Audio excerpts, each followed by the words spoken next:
नमो नमः। सुप्रभातम्।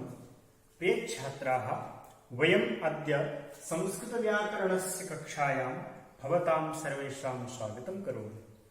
वयम् अद्य अस्मद् इति शब्दं पठिष्यामः। हमने बाकी इकारांत, आकारांत, ऋकारांत बहुत सारे शब्द पढ़े हैं। हमारे नया जो पाठ्यक्रम अभी आया है उसमें सर्वनाम शब्द के रूप में अस्मद और युष्मद दो शब्दों को समाहित किया गया है। उसके साथ साथ आपको संधि में व्यंजन संधि भी दी गई है और विसर्ग संधि का भी एक प्रकार दिया गया है। लेकिन आज हम अस्मद शब्द को जानेंगे। ये शब्द, भले ही ये शब्द आपके लिए कुछ नया लग रहा हो, लेकिन कहीं ना कहीं आपके लिए जाना पहचाना है। ठीक है, तो इस शब्द का हम पहले विभक्तियां लिखेंगे, उसके बाद इसका प्रयोग इस ओर लिखेंगे कि किस प्रकार से इसका हम प्रयोग कर सकते हैं। ठीक है बेटा, ओके। तो हम शुरू करते हैं। अस्मद मतलब होता है मैं। जैसे बालक मतलब बालक, तत् मतलब वह। ठीक है, इसी प्रकार से युष्मत मतलब तुम, अस्मद मतलब मैं। ठीक, अब अस्मद जब हम शब्द रूप बनाएंगे तो सबसे पहले हम लिखते हैं एक वचनम। ठीक है, पूरा लिख रहा हूं क्योंकि स्पेस कम है। द्विवचनम और उसके बाद लास्ट में बहुवचनम। ठीक है बेटा, अब हम सबसे पहले अस्मद शब्द की प्रथमा, द्वितीया, तृतीया, चतुर्थी, पंचमी, षष्ठी और सप्तमी, इन सभी के एक वचन का रूप लिखेंगे।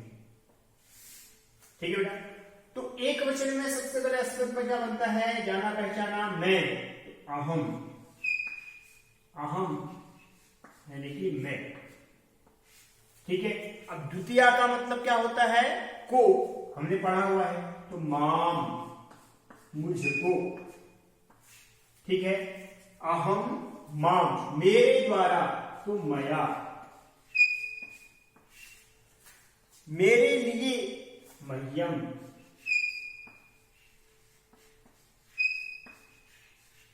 अच्छा, मुझसे, मत। मेरे को, मेरा, तो मम। दोनों ही म पहले म के समान ही होंगे, यानी कि पहला म होगा वैसे ही दूसरा म होगा। ठीक है, मुझ में मई। ठीक है, तो क्या क्या हो गया? अहम, माम, मया, मह्यम, मत, मम, मई। इसमें संबोधन नहीं होता। क्यों नहीं होता? क्योंकि यह सर्वनाम शब्द है। सर्वनाम शब्द में हे, मैं, हे, तुम, इस तरीके से हम नहीं कह सकते। ठीक है, तो इसलिए इसमें संबोधन नहीं होता। अब हम चलते हैं इसके द्विवचन पे। ठीक है, द्विवचन इससे भी सरल है। देखते हैं एक बार। अहम आवाम,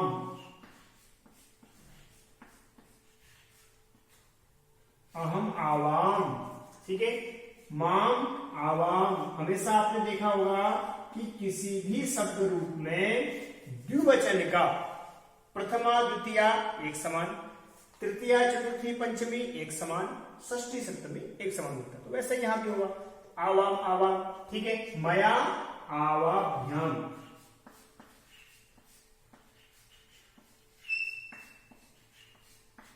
ठीक है, आवाभ्याम, यहां भी आवाभ्याम। तो सरल, इसको याद करने का सबसे बढ़िया तरीका है कि इसको वचन सहित याद करें, वचनों के साथ। ठीक है, आवाभ्याम, आवाभ्याम।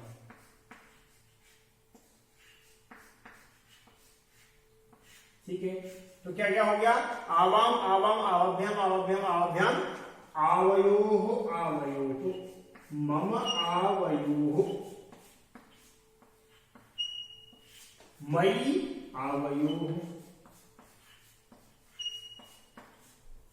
अब इसका अर्थ भी बताएंगे बेटा आपको। अर्थ के साथ साथ इसका प्रयोग हम कैसे कर सकते हैं वो भी बताएंगे। ठीक है, तो क्या क्या हो गया? आवाम आवाम, आवभ्याम आवभ्याम, आवभ्याम, आवयोः आवयोः, बस ऐसा है। तो अहम आवाम वयम, ये हो जाएगा बहुवचन। ठीक है, माम आवाम अस्मान, हम सभी को। ठीक, मया आवाभ्याम अस्माभिः, हम सभी के द्वारा। ये बहुवचन, ठीक है। उसके बाद मह्यम आवाभ्याम अस्मभ्यम,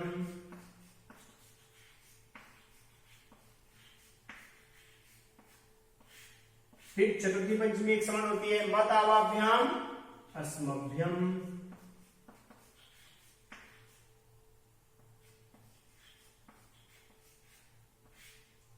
ठीक है। उसके बाद मम आवयोः अस्माकं, अस्माकं देशः भारतम्, ठीक है। उसके बाद मयि आवयोः अस्मासु,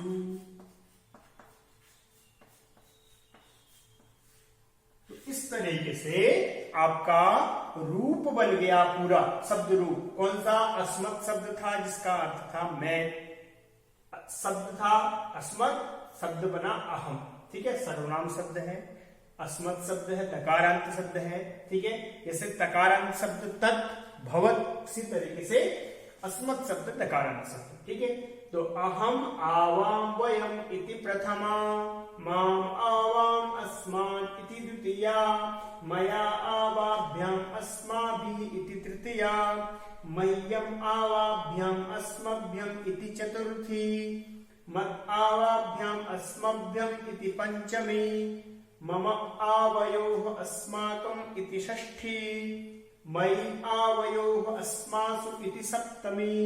इस तरीके से आपके शब्द रूप बने, ठीक है। अस्मत् शब्द रूप बना, इसका अर्थ होता है मैं। अब इसको अर्थ जानेंगे तो हम जानते हैं कि कर्ता ने कर्म को करण से संप्रदान के लिए अपादान से अलग अधि संबंध का के की अधिकरण मैं पे पर, ठीक है।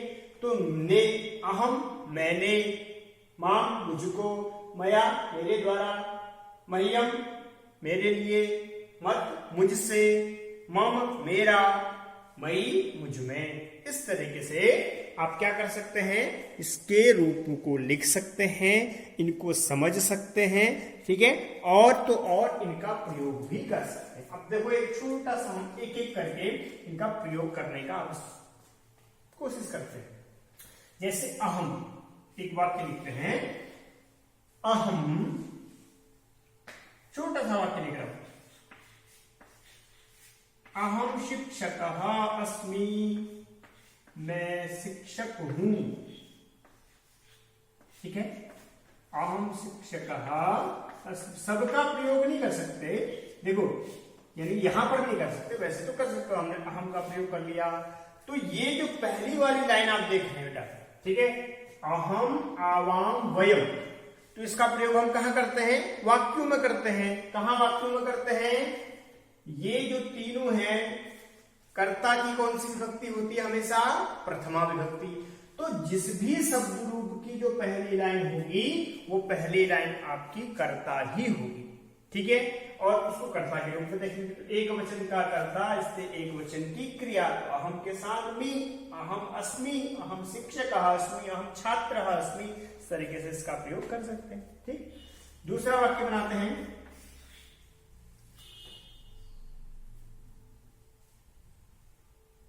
माम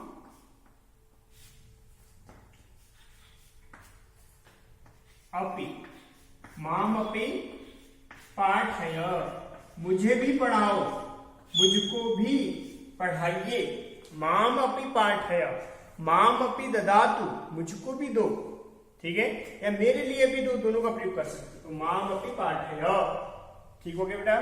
तो इस तरीके से हम इसका द्वितीय का प्रयोग कर लिया। देखो अब इसमें तीसरे का करें, मेरे द्वारा, तो जहां भी मया का प्रयोग करेंगे और अस्माभि का प्रयोग, देखो अगर आपका इसको प्रयोग आ गया तो इन द्विवचन बहुवचन को प्रयोग आ ही सकता है, ठीक है। अब माम अपि पाठय, तो कहा पाठय?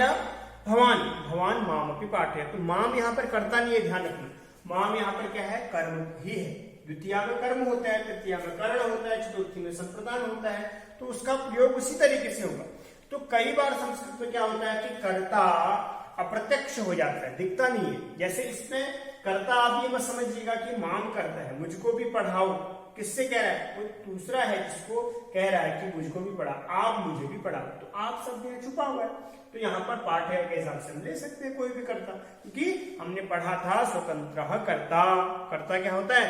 स्वतंत्र होता है। ठीक है, तो माम अपनी पाठ्य, तो यहाँ हम भगवान भी लिख सकते हैं, बालक भी हो सकता है, शिक्षक भी हो सकता है, तो कोई भी लिख सकते हैं। ठीक है बेटा, प्रथम पुरुष का कर्ता, क्योंकि क्रिया हमारी प्रथम पुरुष की है। अब तीसरा हम अगर लिखते हैं तो मया, क्योंकि द्वारा है तो कर्मवाच्य में इसका प्रयोग, मया कार्यम करणीयम, मया कार्यम क्रियते। देखो, अहम कार्यम करोमि और मया कार्यम क्रियते, तो मया का प्रयोग यहाँ पर द्वारा। तो जो हम एक्टिव से पैसिव वॉइस बनाते हैं उसी तरह से हम इसका प्रयोग कर सकते हैं बेटा। ठीक है, तो मया कार्यम क्रियते मतलब मेरे द्वारा कार्य किया जाता है, अहम कार्यम करोमि एक्टिव, ठीक है, और मया कार्यम क्रियते पैसिव वॉइस। ठीक है, वाच्य परिवर्तन, वाच्य मतलब क्रिया का प्रकार। ठीक है, तो इस तरीके से हम इसका प्रयोग कर सकते हैं। एक चौथा वाक्य देखते हैं, मह्यम,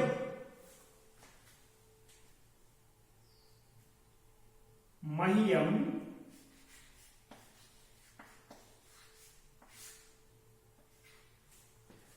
चाकलेहं ददातु, चाकलेहं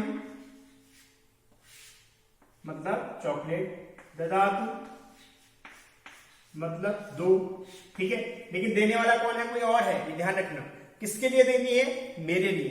तो मैंने बताया था ना आपको कि चतुर्थी में जब भी हम प्रयोग करेंगे तो दा धातु के योग में चतुर्थी विभक्ति होगी। किसकी होगी चतुर्थी विभक्ति? जिसके लिए दिया जा रहा है, जिसके लिए काम किया जा रहा है। करने वाला कौन? कोई और है। तो ददातु कहा ददातु, शिक्षका मह्यम चाकलेहं ददातु, पिता मह्यम चाकलेहं ददातु, इस तरीके से हम प्रयोग कर सकते हैं। ठीक है, तो मह्यम का प्रयोग भी हमने कर लिया। ठीक है, अब हम एक और वाक्य लिख लेते हैं, मम नाम दीपचंद्रः, यहां भी आ गया पूरा। ठीक है, तो यहां पर कोई क्रिया नहीं है। ठीक है, तो मम नाम दीपचंद्रः अस्ति, तो दीपचंद्रः वहां पर कर्म करता हो जाएगा। ठीक है, मम जैसे हमने कहा रमेशस्य भ्राता आपणम गच्छति, उसी तरीके से वहां रमेशस्य संबंध हो गया, जिस तरीके से षष्ठी विभक्ति उसमें लग गई, उसी तरीके से भ्राता वहां पर करता हो जाएगा। इसलिए मम अगर हम बनाए, मम विद्यालय नाम, ठीक है, विद्यालय से नाम को हो या विद्यालय नाम। ठीक है, तो पार्वती प्रेमा जगाति सरस्वती विहारः अस्ति।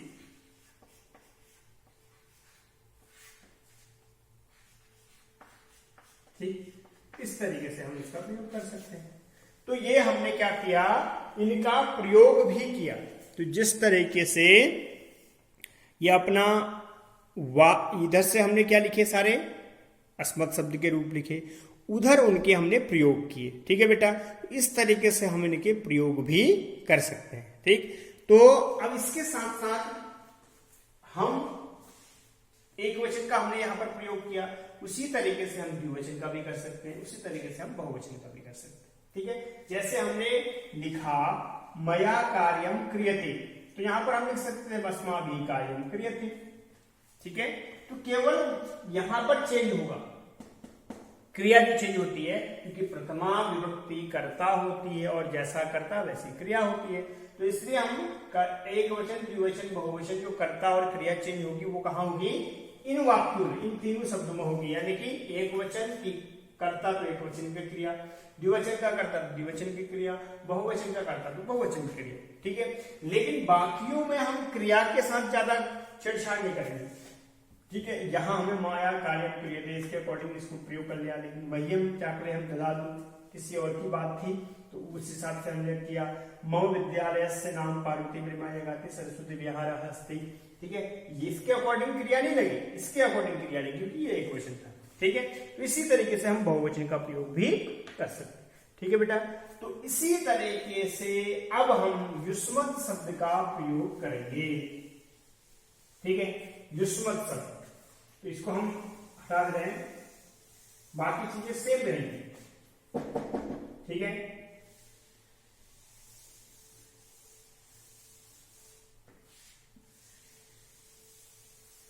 युष्मत शब्द क्या है? युष्मत शब्द, युष्मत मतलब तुम, अस्मद मतलब मैं और युष्मत मतलब तुम। ठीक है, ये बहुत इंपॉर्टेंट है, ये आगे आने वाले समय में आपको काम आने वाली चीज है। ठीक, जब भी आप 10th में जाएंगे तो आपको ये काम आएगी, वहां पर वाक्य बनाने में काम आएगी, चित्र वर्णन करते समय काम आएगी, और क्या कहते हैं आपकी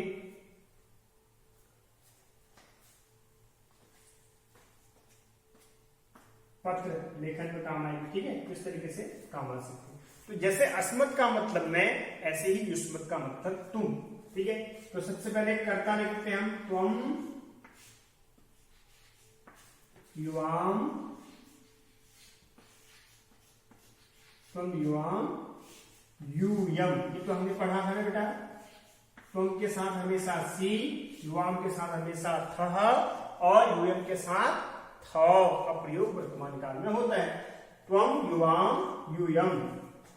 ठीक है, त्वम त्वाम त्वया, उतना ही वैसा ही कुछ है, बस शब्द चेंज हो गए। यहां मया था, यहां त्वया हो जाएगा। ठीक है, त्वम त्वाम त्वया। ठीक है, इसी प्रकार से मह्यम, तो यहां तुभ्यम।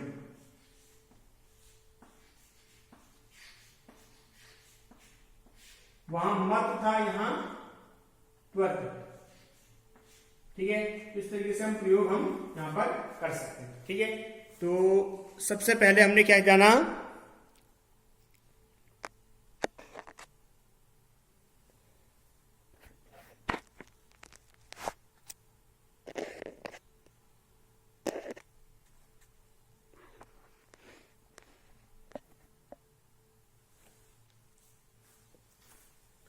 तो हमने त्वम त्वाम त्वया तुभ्यम, ठीक है, चतुर्थी तक लिखा। अब है पंचमी, त्वत, जैसे वहां मत यहां त्वत। ठीक है, उसी प्रकार से तव, वहां मम था, मम नाम दीपचंद्र, तव नाम किम, भवतः नपि होता है तव। ठीक है, उसके बाद त्वयि, जैसे वहां मई यहां त्वयि। ठीक है, तो त्वम त्वाम त्वया तुभ्यम त्वत तव त्वयि, इस तरीके से हमने इसका प्रयोग किया। अब यहां हमने बताया था कि प्रथमा और द्वितीया द्विवचन समान चलते हैं, तो युवाम युवाम, त्वया युवाभ्याम, वहां आवाभ्याम था, यहां युवाभ्याम हो जाएगा, त्वया युवाभ्याम, फिर यहां भी युवाभ्याम।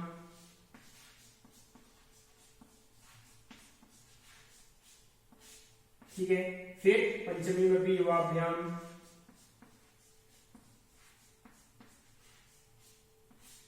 ठीक है, फिर षष्ठी में युवयोः,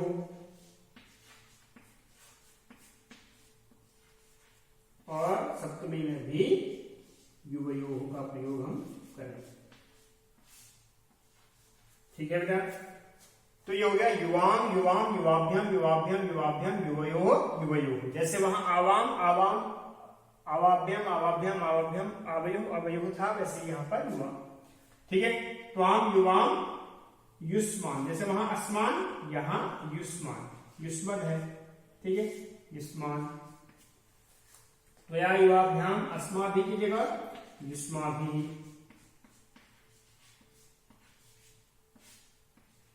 ठीक, फिर तुभ्यम युवाभ्याम युष्मभ्यम, वहां अस्मभ्यम था, यहां युष्मभ्यम। ठीक है, ऐसी त्वत युवाभ्याम, फिर युष्मभ्यम, चतुर्थी पंचमी समान। ठीक है, फिर तव युवयोः, अस्माकं की जगह हो जाएगा युष्माकं।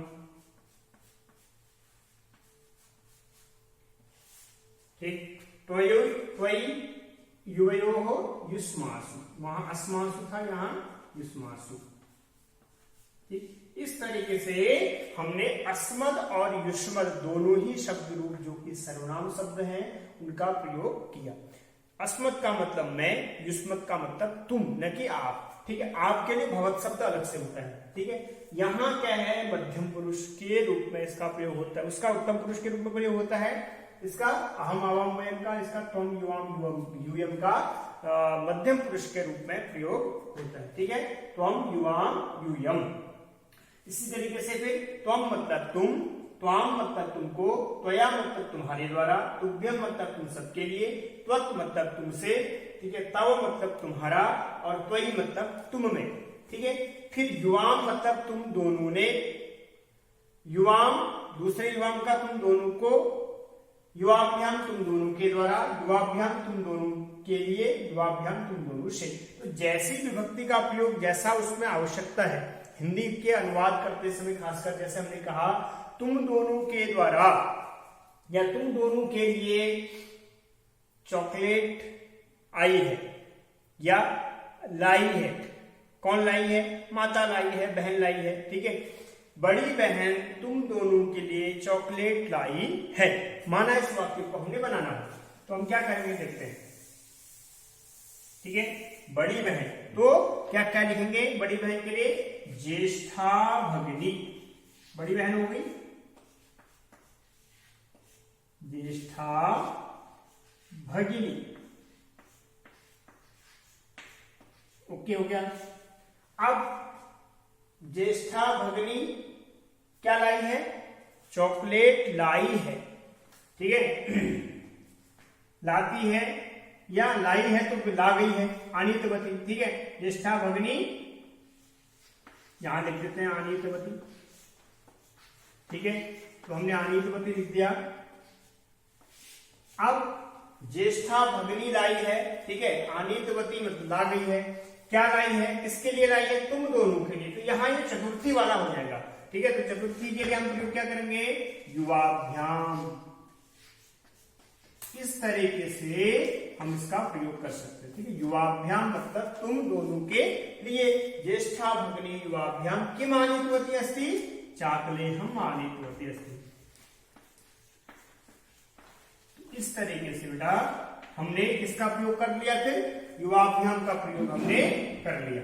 ठीक है, तो इसी तरीके से प्रत्येक शब्द का हम प्रयोग कर सकते हैं। ऐसा नहीं कि हमने केवल एक वचन का पहले प्रयोग किया था तो उसी का कर सकते हैं। हम एक वचन, द्विवचन, बहुवचन सभी का प्रयोग समान रूप से कर सकते हैं। ठीक है, तो जैसे हमने ज्येष्ठा भगिनी युवाभ्याम, यहाँ पर युवाभ्याम का मतलब तुम दोनों के द्वारा नहीं है, तुम दोनों से नहीं है, क्या है? तुम दोनों के लिए। ठीक है, क्योंकि आनीतवती अस्ति युवाभ्याम तुम दोनों के लिए लाई है, इसलिए यहाँ पर युवाभ्याम का मतलब। तो यानी कि आपका जो अनुवाद का होगा, जो जिस अर्थ को लेकर के शब्द है, ठीक है, अगर वो चतुर्थी संप्रदान को लेकर के है तो हम इसका प्रयोग, शब्द तो वही रहेगा, बस उसमें विभक्तियां उसी आधार पर लगाई जाएंगी। ठीक है, तो इस तरीके से जैसे हमने तव का प्रयोग किया, त्वयि का हमने तव का मम का तो कर लिया था, अब हम करेंगे त्वयि का प्रयोग। त्वयि का प्रयोग किस प्रकार से? जैसे हमने कहा तुझ में क्या दिखता है, तुझ में रब दिखता है। ठीक है, तुझ में रब दिखता है, तो ये आपने गाना तो सुना ही होगा। तो इसको अगर हमें प्रयोग करना हो तो कैसे करेंगे? त्वयि, सबसे पहले तुझ में है तो त्वयि, रब यानी कि ईश्वर, भगवान, कुछ भी लिख दो। ठीक है, त्वयि ईश्वर। अब दिखाई देता है, दिखता है, दृश्यते। ठीक है, इस तरीके से बेटा हम प्रयोग कर सकते हैं। ठीक है, त्वयि का प्रयोग हमने कर लिया, तो त्वयि ईश्वरः दृश्यते, त्वयि ईश्वरः दृश्यते यारा हम किम करोगे। ठीक है, तो इस तरीके से हम प्रयोग कर सकते हैं। तो हमने आज अस्मत् शब्द और युष्मत् शब्द का पहले विभक्तियों के आधार पर जाना, उसके बाद उसका प्रयोग किस प्रकार से कर सकते हैं उसको भी जाना। आशा है आपको ये दोनों ही शब्द रूप समझ में आए होंगे। आप इसको जब भी याद करें तो बेटा एक वचन को पहले, द्विवचन को फिर और फिर बहुवचन को करेंगे तो बहुत आसानी से याद होने वाला है और आपको कहीं भी कोई कठिनाई आने वाली नहीं है। और उसका प्रयोग जानने के लिए हमने जो विधि बताई थी उसका आप प्रयोग कर सकते हैं। ठीक है, तो आज की क्लास यही समाप्त करते हैं। अगली क्लास में पुनः आपसे मुलाकात होती है, तब तक के लिए नमो नमः, नमस्कार।